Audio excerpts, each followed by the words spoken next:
El IPS cuenta con un estudio que demostraría su solvencia para afrontar el pago de salarios durante los próximos años. Sin embargo, el mismo informe recomienda establecer cambios en el sistema de cálculo de la pensión jubilatoria. En cuanto a la deuda flotante que el IPS mantiene con los proveedores, Roy asegura que las que corresponden al año 2013 están completamente saldadas y que los pagos fueron cumplidos hasta marzo.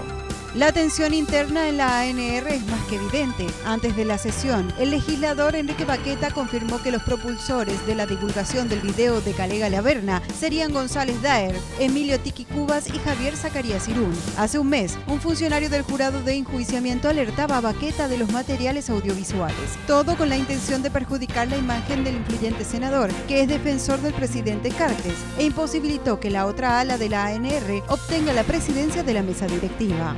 El BNF plantea la posibilidad de utilizar tinta indeleble en los cajeros automáticos, con el objetivo de desalentar el robo de estas terminales financieras. El presidente del ente, Carlos Pereira, evitó explayarse sobre algunas informaciones previas respecto al costo-beneficio que este sistema podría tener. No obstante, ante la posibilidad de salvar unos 300 millones de guaraníes, la iniciativa pareciera viable. El BNF posee 194 cajeros automáticos en todo el país, de los cuales cobran jubilados y veteranos de la guerra. En caso de ser aprobada esta medida de seguridad, iniciarían el proceso de forma inmediata.